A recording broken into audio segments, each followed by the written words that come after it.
Business magnate ఇల్లు కాబట్టి సహజంగా ఆ ఇంటికి వచ్చిపోయేవాళ్ళు ఎక్కువే. గోపాలరావు దుర్గమ్మలు మేడ్ ఫర్ ఈచ్ అదర్, మర్యాదస్తుల కుటుంబం అది. వైభవ్ విల్లా కేరింతలు, చప్పట్లు, ముచ్చట్లతో కోలాహలంగా ఉంది. గోపాలరావు బర్త్డే ఆ రోజు. కాంట్రాక్టర్లు, ఇంజనీర్లు, వ్యాపారస్తులు, రాజకీయ నాయకులు అక్కడ చేరారు. జనారణ్యంలో తిరిగే పెద్ద పులులు, సింహాలు, తోడేళ్లు అక్కడ చేరి మందు కొడుతున్నట్లుగా ఉంది. వాళ్లకు కావలసినవన్నీ అందిస్తూ లేడి పిల్లల వాళ్ళ మధ్య సంపూర్ణ తిరుగుతూ ఉంది. అన్నపూర్ణమ్మ కట్టుకొమ్మనిచ్చిన ఖరీదైన చీర కట్టుకుని బట్టల దుకాణంలో షోకేస్లోని బొమ్మలా ఉంది. మందు సీసాలు ఖాళీ అయిపోతున్నాయి. హాలు మధ్యలో బఫే అరేంజ్ చేశారు. పింగాణీ పాత్రల నిండా నోరూరించే వంటకాలు. రొయ్యల వేపుడు, ఫిష్ కర్రీ, కబాబ్లు, మటన్ మసాలా, పొటాటో కుర్మా, ఉలవచారు అన్ని రకాలు ఉన్నాయి. బిర్యానీ వాసన గుప్పు గుప్పుమంటున్నది. హాల్లో ఒంటరిగా ఓ మూల నిలబడ్డ యువతిపై గోపాలరావు దృష్టి పడింది. ఎంతసేపు అయింది నువ్వు వచ్చి? ఆ యువతిని అడిగాడు. మా మీద ఇప్పటికి అనుగ్రహం కలిగిందన్నమాట అందా యువతి. చూస్తూనే ఉన్నావుగా, పట్టణంలోని పెద్దవాళ్ళు వచ్చారు. అందరినీ పలుకరించాలా? అందరితో అవసరాలుంటాయి. మేము పార్టీలు అరేంజ్ చేసేది ఒకరి పనులు మరొకరు చేయటానికి, సంప్రదింపులు జరపటానికి ఈ పార్టీలు. డ్రింక్ తీసుకుంటావా? డ్రింక్ తీసుకుంటే నీ అధురామృతం ఇంకా తీయగా ఉంటుంది అన్నాడు గోపాలరావు ఆమె చెవిలో గుసగుసగా. దుర్గమ్మ కళ్ళలో పడకపోలేదు ఆ దృశ్యం. పట్టి పట్టనట్లు ఉండిపోయింది. Look at that mister Rao. He's 45. That girl is in 20s. How crazy he's. ఎవరో కామెంట్ చేశారు. గుడ్ ఫెలో, అందరినీ ఆనందపరుస్తాడు, తను ఆనందిస్తాడు. He knows how to enjoy life. మరొకరి కామెంట్. 2-3 సార్లు సంపూర్ణ దగ్గరికి వచ్చాడు సంతోష్. చాలా అందంగా ఉన్నావు, మనం కబుర్లు చెప్పుకోవాలి. రాత్రి నీ గది తలుపులు గడియ బిగించకు. అందరూ నిద్రపోయాక నీ గదిలోకి వస్తాను. ఆపై చెంపలు సుతారంగా నిమురుతూ మెల్లిగా అన్నాడు సంతోష్. కంగారు పడిపోయింది. తమ వైపు ఎవరన్నా చూశారేమోనని అటు ఇటు చూసింది. ఎవరి గోల వాళ్ళది. పార్టీ అయిపోయాక హాల్లో అన్నీ సర్దుకుని భోజనం చేసి మేడపైకి గదిలోకి వెళ్ళి పడుకునేసరికి రాత్రి 12 అయ్యింది. నిద్ర ముంచుకొచ్చే సమయంలో ఎవరో తలుపు తట్టినట్లు శబ్దం వచ్చింది. తలుపు గడియ తీసి చూస్తే ఎదురుగా సంతోష్ కనిపించాడు. తలుపు గడియ వేయవద్దంటే తలుపులు బిగించుకున్నావే అంటూ అతడు లోపలికొచ్చి శబ్దం రాకుండా గడియ బిగించాడు. ఇంత రాత్రి వెళ్ళొచ్చారే అడిగింది సంపూర్ణ. ఈరోజు పార్టీలో ఆకుపచ్చ రంగులో వనకన్యలా మెరిసిపోతూ కనిపించావు, ముద్దు పెట్టుకోవాలనిపించింది అన్నాడతడు ఆమె నడుం చుట్టూ చేతులు బిగించి. మీకు నేనేమవుతానని ఇంత చొరవ తీసుకుంటున్నారు? తన మొహం మీద మొహం పెట్టబోతున్న అతడిని వారిస్తూ అంది. నువ్వు నా సర్వస్వం, నువ్వు లేకపోతే నేను బతకలేను, నువ్వు నా ఊపిరివి అన్నాడతడు తమకంగా చుట్టుకుపోతూ. ఈ మాటలు అందరికీ చెప్పమంటారా? వద్దు బంగారం, అమ్మకు ఈ విషయం తెలిసిందంటే ముందు నిన్ను తిడుతుంది, ఉద్యోగంలో నుండి తీసేస్తుంది. నిదానంగా అమ్మకి కోపం రాకుండా నచ్చజెప్తాను. మీరు పని ఉన్నా లేకున్నా మేడ మీదికి వస్తున్నారని మీ అక్కయ్య గమనించింది. మొన్నొక రోజు మీరు నా బుగ్గ మీద చిటిక వేయటం, భుజం మీద చెయ్యి వేయటం వంట మనిషి కూడా చూసింది అంది సంపూర్ణ. మనం ఇంట్లో కాకుండా బయటెక్కడన్నా కలిసే విధంగా ప్లాన్ చేస్తాను. పార్కులోనో సినిమా హాల్లోనో కలుద్దాం అన్నాడు సంతోష్. రేపు ఆదివారం మా చెల్లెలి నిశ్చితార్థం ఉంది. ఓ కంపెనీ మేనేజర్ని పెళ్లి చేసుకోబోతోంది. మీరు ఆ ఫంక్షన్కి రండి, అందరికీ పరిచయం చేస్తాను అంది సంపూర్ణ. అలాగే అంటూ ఆమె బుగ్గ కొరికాడు. అర్ధరాత్రి 12 అయింది. పోయి మీ గదిలో వెచ్చగా పడుకోండి, నాకు నిద్ర వస్తోంది. నేను ముద్దు పెట్టుకోవాలనే ఊహ మదిలో మెదిలేసరికి నిద్ర రావటం లేదు. ఆ పనితో తొందరగా ముగించి గదిలోంచి వెళ్ళిపోండి. ఆమె పెదాలు అతని సొంతమయ్యాయి. తొలి ముద్దు మధురంగా ఉంది. పెదాల మీద మరోసారి ముద్దు పెట్టుకుని గదిలో నుండి బయటకు చప్పుడు కాకుండా వెళ్ళిపోయాడు సంతోష్. సావేరి దినకర్ల కళ్యాణ నిశ్చితార్థం చాలా సింపుల్గా జరిగింది. దినకర్ తల్లి మరో 2 బంధువులు వచ్చారు దినకర్ తరఫున పున్నారావు ఇంటికి. తాంబూలాలు అందుకున్నారు పరస్పరం. దినకర్ పినతండ్రి తాంబూలం అందుకున్నాక ఓ తమలపాకు తీసి ఆకు పరిమాణం, ఆకులోని రంధ్రాలు పరిశీలించి, మీ పెళ్లి శుభప్రదం, ఎటువంటి ఒడిదుడుకులు లేకుండా సంసారయాత్ర చక్కగా సాగిపోతుంది, చిన్న చిన్న పొరపచ్చాలు, అనారోగ్య సమస్యలు వచ్చినా వెంటనే సర్దుకుపోతాయి అని దినకర్కు కన్నడలో చెప్పాడు. ఏమిటన్నట్లు తన పక్కన నిలబడ్డ దినకర్ని అడిగింది సావేరి. ఆకుపచ్చని రంగుతో మెరిసిపోయే తమలపాకులు, అరటికాయలు, వక్కలు భవిష్యత్తులో ఎటువంటి సమస్యలు లేకుండా చల్లగా వర్ధిల్లాలని ఆకాంక్షిస్తూ పరస్పరం ఇచ్చిపుచ్చుకుంటారు. తమలపాకును చూసి మన భవిష్యత్తు అంచనా వేస్తున్నాడు ఆయన. ఈ ఆచారాలన్నీ పునాదిగా ఉంటాయి. పైన దాంపత్య భవనం కట్టుకునేది మనమే. భార్యాభర్తల మధ్య పరస్పరం విశ్వాసం, సహకారం, ఒకరి మీద మరొకరికి గౌరవభావం ఉంటేనే వివాహబంధం గట్టిగా ఉంటుంది అంది దినకర్ తల్లి వైదేహి. భోజనాలయ్యాక ఆఫీస్కు వెళ్ళటానికి సిద్ధమయ్యాడు దినకర్. ఈరోజు రెస్ట్ తీసుకోవచ్చు కదా అంది సావేరి. అర్జెంట్ పని ఉంది. ఈరోజు పని ఈవేళే చేయాలి. I will never leave it to tomorrow. ఈరోజు చేయగలిగిన పనిని రేపటికి వాయిదా వేయకూడదు అనేసి కళ్ళతోని సావేరికి గుడ్ బై చెప్పి ఆఫీస్కి వెళ్ళిపోయాడు. పున్నారావు ఇంట్లో అందరూ ఆనందపడిపోయారు.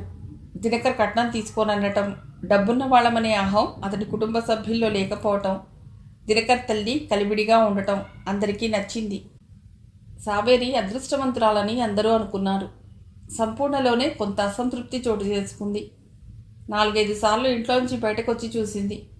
సంతోష్ వస్తానని మాట ఇచ్చాడు. తప్పకుండా అతడు వస్తాడని అనుకుంది. అతడొస్తే అతన్ని అందరికీ పరిచయం చేయవచ్చుని అనుకుంది. మాటల్లో అతడు తమ పెళ్లి ప్రస్తావన తెస్తే సావేరి కంటే సంపూర్ణ ఇంకా అదృష్టవంతురాలని అనుకునేవాళ్ళు. మధ్యాహ్నం 2 గంటల వరకు భోజనం చేయకుండా కూర్చుంది అతడి కోసం ఎదురు చూస్తూ. సంతోష్ మీద కోపం వచ్చింది. ఇహ అతడితో మాట్లాడకూడదు, దగ్గరికి రానివ్వకూడదు అనుకుంది మనస్సులో. సంతోష్ మాట్లాడటం మానేసి వారం రోజులయ్యింది. అన్నపూర్ణ కొడుకు లోకేష్ను ఆడించేటప్పుడు దగ్గరకొచ్చి మాట కలపాలని ప్రయత్నించాడు. కానీ సావేరి అతడితో మాట్లాడలేదు. అన్నపూర్ణ వచ్చింది అక్కడికి. అక్క, మహానందికి టూర్ ప్లాన్ వేశాను. నువ్వు, బావ, పిల్లలు కలిసి పెడదాం. అమ్మా నాన్నలు రావటం లేదు. స్కార్పియో కార్ తీసుకువెళ్ళమంది మమ్మీ. డ్రైవర్ని కూడా తీసుకెళ్ళమంది. కానీ డ్రైవర్ వద్దులే, లాంగ్ డ్రైవ్ చేయడం నాకు ఇష్టం. నేనే కార్ తోలుతాను. మనతో సంపూర్ణను కూడా తీసుకెడదాం. పిల్లలకు తోడుగా ఉంటుంది అన్నాడు సంతోష్ అక్కతో. బాగుందిరా నీ టూర్ ప్లాన్. పిల్లల్ని అప్పుడప్పుడు బయటకు తీసుకువెడుతుంటేనే వాళ్ళు హుషారుగా ఉంటారు. సంపూర్ణను మనతో పాటే తీసుకువెడితే తాతగారి అవసరాలు చుట్టానికి ఎవరుంటారు అన్నది అన్నపూర్ణ.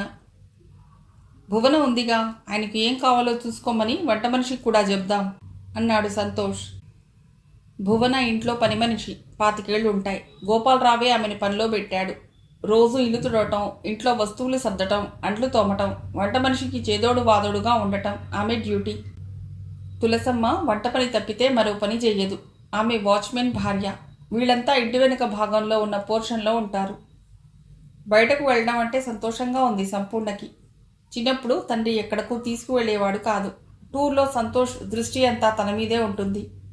వీలు చిక్కినప్పుడల్లా తనతో మాట్లాడాలని ప్రయత్నిస్తాడు. అతడిని పూర్తిగా దూరం చేసుకోలేదు. అతడికి దగ్గర అవ్వాలి.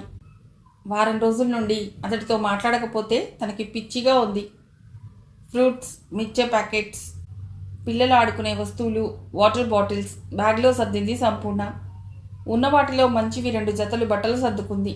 రాజేష్, లోకేష్లకు కావలసినవన్నీ బుట్టలో సర్దింది. తన కొడుకులిద్దరి టూర్లో అవసరమయ్యేవన్నీ సంపూర్ణే సర్దటం చూసి ముచ్చటపడింది అన్నపూర్ణ. ఉదయం 10 గంటలకు బయలుదేరారు.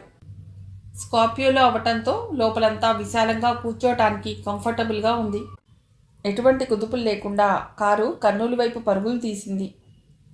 సంపూర్ణ సంతోషం అంతా ఇంతా కాదు. సంతోష్ దగ్గరుండటం కంటే జీవితంలో ఆనందకరమైంది మరొకటి లేదు. అన్నపూర్ణ కొడుకులు తన ఒళ్ళో కూర్చోబెట్టుకుని తనకు వచ్చిన పాటలన్నీ శ్రావ్యంగా పాడింది. నువ్వింత బెస్ట్ సింగర్ అని అనుకోలేదు చెల్లెమ్మా అన్నాడు అన్నపూర్ణ భర్త రాంబాబు. సంపూర్ణ ఒళ్ళో కూర్చోటానికి అన్నపూర్ణ కొడుకులు ఇద్దరూ పోటీ పడ్డారు. నంద్యాల చేరుకునేసరికి సాయంత్రం 6 అయ్యింది. హోటల్లో 2 రూమ్లు తీసుకున్నారు. ఆ రాత్రి ఎక్కడే విశ్రాంతి తీసుకున్నారు. అన్నపూర్ణ, పిల్లలు, సంపూర్ణ ఓ రూమ్లో పడుకుంటే రాంబాబు, సంతోష్ మరో రూమ్లో పడుకున్నారు. ఉదయాన్నే స్నానాలు చేసి మహానంది వెళ్ళారు. మహానందీశ్వరాలయ ఎదురుగా పెద్ద కోనేరు ఉంది. నంది విగ్రహం నోటి నుండి నీటిధార వస్తూ ఉంది. ఆ నీళ్లు చాలా స్వచ్ఛంగా ఉన్నాయి. కోనేరులో రూపాయి నాణెం వేసిన నీళ్ళడుగున ఆ నాణెం స్పష్టంగా కనిపిస్తుంది. స్నానం చేసొచ్చినా మళ్ళీ స్నానం చేయాలనిపించింది రాంబాబుకు. అతడిని చూసి సంతోష్ కోనేరులోకి దిగాడు. పిల్లలిద్దరినీ కోనేటి నీళ్లలో ముంచి ఒడ్డున కూర్చోబెట్టారు. నీళ్లలో పచ్చగా మెరుస్తున్న సంతోష్ భుజాలు, ఛాతీ చూసి మురిసిపోతూ కూర్చుంది సంపూర్ణ. కోనేటిలో స్నానం మహానందాన్ని కలిగిస్తూ ఉంది. ఆమెకు దగ్గరగా వచ్చి ఏమరపాటుగా ఉన్న ఆమెను చెయ్యి పట్టుకుని నీళ్లలోకి లాగాడు సంతోష్. అతనికి చేరువలో కోనేటి నీళ్లలో మునక సంతోషాన్నిస్తున్నా రాంబాబు తమని ఎక్కడ గమనిస్తాడోనని భయపడింది సంపూర్ణ. స్నానాలయ్యాక స్వామిని దర్శించుకుని ఆలయం బయటకొచ్చారు. అక్కడ దొరికిన టిఫిన్ తిని అహోబిలం వెళ్ళారు. దట్టమైన చెట్లు రోడ్డుకిరుపక్కల. అహోబిలం కొండ ఎక్కుతుంటే దట్టంగా ఉన్న చెట్ల సందుల్లోంచి సూర్యకిరణాలు అడవిలోకి చొచ్చుకుపోతుంటే చూడటానికి అద్భుతంగా ఉంది. నృసింహస్వామి దర్శనం చేసుకుని ఘాట్ రోడ్లో కారులో ఆగే స్థలం దగ్గరికి సంపూర్ణ సంతోష్ ముందే వచ్చేశారు. అన్నపూర్ణ చిన్న కొడుకు లోకేష్ని ఎత్తుకుందామే. ఈ బాబుని ఎత్తుకుని నువ్వు నీ పక్కన నేను నడుస్తూ ఉంటే మనమిద్దరం భార్యాభర్తలమని, ఈ బాబు మన అబ్బాయి అని అనుకుంటారు అన్నాడు సంతోష్. మాట్లాడకుండా మౌనంగా రాతిగుట్ట మీద కూర్చుంది సంపూర్ణ. ఆమె పక్కనే కూర్చున్నాడు అతడు. ఐఎమ్ సారీ, ఆ రోజు మీ చెల్లెలి నిశ్చితార్థం రోజు మీ ఇంటికి వద్దామని గట్టిగానే ప్రయత్నించాను. కానీ ఆ రోజు మా అమ్మ నాకేదో పని అప్పగించింది. వ్యాపారం, గొడవలు. నేను ట్రైనీ కదా, వాళ్ళు చెప్పినట్టు నడుచుకోవాలి. వ్యాపారం నా చేతుల్లోకి రావాలంటే వాళ్ళు చెప్పినట్లు వినాలి కదా. సంజాషి ఇచ్చుకున్నాడు. కొంచెం మెత్తబడింది ఆమె. తొలివలపు తెంచుకోకూడదు. అతడు తన పక్కన కూర్చుంటే చాలు, ఇంకేమీ కోరుకోదు. లోకేష్ను భుజం మీద వేసుకుని జో కొడుతూ కూనిరాగం తీసింది. ఆమె భుజం మీద చేయి వేశాడు. ఆమె వెన్నుముకలో ఆనంద ప్రకంపనాలు సృష్టించాయి అతని చేతి స్పర్శ. నీ జుట్టు అందంగా ఉంటుంది అన్నాడతడు. నవ్విందామె. నేను నిజం చెప్తున్నాను. సముద్ర తరంగాల్లా జుట్టుపాయలు కదులుతూ ఉంటాయి నీ భుజం మీద. మీరు పొగుడుతున్నారు కానీ మా చెల్లెలు నా జుట్టు గొర్రెబొచ్చ అంటుంది. తనతో ఆమె మళ్ళీ మాట కలిపినందుకు సంతోషం వేసింది అతడికి. ఆమె నుదుట మీద ముంగురులు గాలికి నాట్యం చేస్తుంటే చేత్తో సర్దాడతడు. ఆ ఆత్మీయ స్పర్శకు ఆమె మనస్సు పులకించింది. అతడి చేతిని తన చేతితో సుతారంగా నిమిరింది. మగాడు కోరుకునేది ఇటువంటి లవింగ్ గెస్చర్స్ని. నీ గుండె సవడిని తెలియజేస్తుంది అన్నాడతడు ఆమె కళ్ళలోకి చూస్తూ. మౌనంగా ఉండిపోయింది సంపూర్ణ. దేవుడి సన్నిధిలో చెప్తున్నా, నువ్వు తప్పితే నా మదిలో మరొక విషయం మెదలటం లేదు అన్నాడతడు. నా పరిస్థితి అంతే. నువ్వు పక్కనుంటే నా దృష్టి అంతా నీవిదే ఉంటుంది. నన్ను నేనే మర్చిపోతాను అందామె తన చేతుల్లో ఉన్న లోకేష్ను పైకి ఎగరేస్తూ. అక్కడ అన్నపూర్ణ, రాంబాబు రావటంతో వాళ్ల ప్రేమ ముచ్చట్లు ఆగిపోయాయి. కొబ్బరి చిప్ప పగలగొట్టి అందరికీ కొబ్బరి ముక్కలు పెట్టింది అన్నపూర్ణ. ఇంటికి తిరిగి వచ్చేటప్పటికి ఇంట్లో వాతావరణం వేడెక్కి ఉంది. దుర్గం అరుస్తూ ఉంది. ఎవరిని కోపడుతుందో అర్థం కాలేదు. ఓ 10 నిమిషాలు. ఆ తర్వాత అర్థమైంది ఆమె కోపం భువన మీద అని. ఇంట్లో లేకపోయేసరికి మీతో వెళ్ళిపోయిందేమో అనుకున్నాను అంది దుర్గమ్మ. మాతో ఎందుకు వస్తుంది? మేము తిరిగి వచ్చే వరకు తాతయ్య గారిని కనిపెట్టుకుని ఉంటుందని మాతో రావద్దన్నాం. మాతో టూర్కు రావాలనే ఉంది దానికి అంది అన్నపూర్ణ. ఆమె ఎక్కడికి వెళ్ళిందో ఎవరికీ చెప్పలేదా? సంపూర్ణ కేసి చూస్తూ అడిగింది దుర్గమ్మ. తనకు తెలియదన్నట్లు తల అడ్డంగా ఊపింది సంపూర్ణ. ఈ నెల జీతం తీసుకుందా నీ దగ్గర? మళ్ళీ అడిగింది. లేదండి. జీతం తీసుకోకపోతే అదే తిరిగి వస్తుందిలే. పని మనిషి మళ్ళీ తిరిగి వస్తుందనే నమ్మకం ఏర్పడటంతో కాస్త నెమ్మదించింది. వంట మనిషి వచ్చింది హాల్లోకి. ఆమె గదిలో ఆమె బట్టలు, వస్తువులు ఒక్కటీ లేదమ్మగారు. పని మానేసినట్లే అంది వంట మనిషి. మళ్ళీ దుర్గమ్మకి కోపం వచ్చింది. చెప్పా పెట్టకుండా పని మానేయటం ఏమిటి? జీతం కూడా తీసుకోలేదంటే ఇంట్లో ఏదైనా వస్తువు పోయిందేమో చూడండి. అన్నపూర్ణ, నీ నగలన్నీ ఉన్నాయో లేవో ఒక్కసారి చూడు. అదేదో తప్పుడు పని చేసి ఉంటుంది, అందుకే చెప్పకుండా వెళ్ళిపోయింది అంది స్వరం మార్చి. నువ్వు అనవసరంగా పనివాళ్ల మీద అపనిందలు వేస్తావు. భువన లాంటిది కాదు. నువ్వు ఏదో ఒకటి అంటావు, అందుకే మన ఇంట్లో పనిచేయడానికి ఎవ్వరూ ముందుకు రారు అన్నాడు గోపాలరావు. భార్య కోపాన్ని తగ్గించే ప్రయత్నం చేయబోయాడు. ఆ ప్రయత్నం బెడిసి కొట్టింది. భర్తనే అటాక్ చేసింది. నువ్విచ్చే అలసు మూలంగానే పనివాళ్ళు నెత్తినెక్కుతున్నారు. ఒక్కళ్ళు మాట వినరు. చెప్పకుండా మానేయడం ఏంటి? జీతం తీసుకోలేదట కదా. ఆ అమ్మాయి పని మానేస్తే నీకు లాభమే కానీ నష్టమేమీ లేదు కదా. రూపాయి పని చేస్తే 2 రూపాయలు అడుగుతారు పనివాళ్ళు. జీతం తీసుకోలేదంటే ఆ అమ్మాయికి ఏదో పెద్ద లాభం కలిగి ఉండాలి. నువ్వేమన్నా డబ్బులు ఇచ్చావా? భర్తను దబాయించింది. భార్య ధోరణి నచ్చలేదు. నీకు మైండ్ ఉండదు, ఏదేదో పిచ్చిగా వాగుతుంటావు. నీతో మరి 10 నిమిషాలు మాట్లాడితే నాకు కూడా పిచ్చెక్కుతుంది. నీ ఏడుపేదో నువ్వేడు. ఈ వ్యవహారంలో తలదూర్చడం నాదే తప్పు. రుసరుసలాడుతూ తన రూమ్కి వెళ్ళిపోయాడు గోపాలరావు. ఫ్రిడ్జ్లో ఉన్న ఐస్ క్యూబ్లు తీసుకొచ్చింది సంపూర్ణ. ఆ సమయంలో వాటి అవసరం ఆయనకు ఉంటుందని ఆమెకు తెలుసు. యో వెరీ గుడ్. భువన మంచి పిల్ల కాదు, కనీసం ఎవరికైనా చెప్పి వెళ్ళవలసింది గొణుక్కున్నాడు గోపాలరావు. ఆయన మందు తాగడం మొదలెడితే తను అక్కడ ఉండటం శ్రేయస్కరం కాదని గదిలో నుండి బయటకు వచ్చేసింది సంపూర్ణ. తలుపులు బిడాయించుకున్నాడు గోపాలరావు. 2 పెగ్గులు బిగించాక ఆలోచనలో పడ్డాడు. భువనకు డబ్బు పిచ్చి ఎక్కువ. అటువంటిది జీతం తీసుకోకుండా ఎందుకెళ్ళింది? ఏదో అనుమానం వచ్చింది. పుస్తకాల షెల్ఫ్లో పుస్తకాల వెనుక తను మామూలుగా ఉంచే బీరువా తాళాల గుత్తి కోసం వెతికాడు. కీస్ అక్కడే ఉన్నాయి. అవి తీసుకుని బీరువా తీశాడు. లోపల అరలో తను దాచుకున్న 1,20,000 డబ్బు కనిపించలేదు. నిశ్చేషుడై ఖాళీగా ఉన్న రకేసి చూస్తూ ఉండిపోయాడు. భువనే ఆ డబ్బు తీసుకుని వెళ్ళిపోయింది. ఈ విషయం ఎవరికి చెబుతాడు? ఎలా చెప్తాడు? పోలీసులకు కంప్లైంట్ ఇస్తే 1,00,000 ప్రశ్నలు అడుగుతారు. భువన గదిలోకి వచ్చిందా? డబ్బు అక్కడ ఉంచే విషయం ఆమెకు తెలుసా? పోలీసుల కంటే ముందు దుర్గమ్మ 1,00,000 ప్రశ్నలు వేస్తుంది. ఇప్పటికే తన మీద అనుమానం ఉంది. ఏదో పెద్ద మొత్తం ముట్టజెప్పి తనే భువనని ఇంటి నుండి పంపించి వేసినట్లు ఆమె అనుమానం. మరో అనుమానం కూడా ఆమెకు వస్తుంది. భువనను వేరే ఇంట్లో ఉంచి కాపురం చేస్తున్నట్లు అనుమానిస్తుంది. పోలీసులు భువనను పట్టుకుంటే తనకు ఆమెకు ఉన్న సంబంధం గురించి పూసగుచ్చినట్లు చెప్తుంది. తన పరువు పోతుంది. తన సొంత ఖర్చు నిమిత్తం అప్పుడప్పుడు 1,00,000 కానీ 2,00,000 కానీ డబ్బు తెచ్చి ఎవ్వరికీ తెలియకుండా బీరువాలో పెట్టుకుంటాడు. భార్యకు చెబితే ఆ డబ్బు లెక్కలు అడుగుతుంది. ఇంట్లో ఏదో సరదా కోసం తను భువనపై మోజుపడ్డాడు. ఆ సరదా ఖరీదు 1,50,000 పైనే అయింది. సామాన్యంగా ఇంట్లో చాలా పర్ఫెక్ట్గానే ఉంటాడు. కానీ ఆ రోజు అలా జరిగిపోయింది. చీపురు తీసుకుని తన గది ఊడటానికి వచ్చింది భువన. 2 నిమిషాలు గది బయట నిలబడతారా అయ్యగారు? గది ఊడ్చి పెడతాను అంది భువన. పర్వాలేదులే, నీ పని నువ్వు చేసుకో అనేసి మంచం మీదే ఉండిపోయాడు. చీరపైకి దోపింది. ఆమె కాలిపిక్కలు పచ్చగా కనిపించాయి. మతిపోయింది తనకు. ఆమెను మంచం మీదకి లాక్కున్నాడు. ఆమె అభ్యంతరం చెప్పకపోవడంతో ఆమెపై ఒరిగిపోయాడు. అలా ఓ 10 సార్లు అదే బెడ్పై 10 నెలల కాలంలో. ఇంట్లో అటువంటి కార్యకలాపాలు పెట్టుకుంటే ఇబ్బందేనని అతడికి తెలుసు. ఇదే ఆఖరిసారి అనుకుంటూ వీలు చిక్కినప్పుడల్లా ఆమెను ఆహ్వానించేవాడు. ఆమె గదిలో ఉన్నప్పుడే తాళాలు తీయటం, పుస్తకాల వెనక నుండి బీరువా తీయటం చేసేవాడు భరోసాతో. ఎంతో కొంత ముట్టజెప్పాలి కదా ఆమె తనను సుఖపెడుతున్నందుకు. 100-200 ఇచ్చేవాడు ఆమె అడక్కముందే. ఇలా పెద్ద మొత్తానికి ఎసరు పెడుతుందని అనుకోలేదతడు. ప్లేట్లోని జీడిపప్పు, క్యారెట్ ముక్కలు అయిపోయాయి. సీసాలోని బ్రాందీ కూడా అయిపోయింది. డైనింగ్ హాల్ వైపు నడిచాడు. దుర్గమ్మ ఒకతే కూర్చుని భోజనం చేస్తూ ఉంది. భోజనానికి నన్ను పిలవలేదే అడిగాడు గోపాలరావు.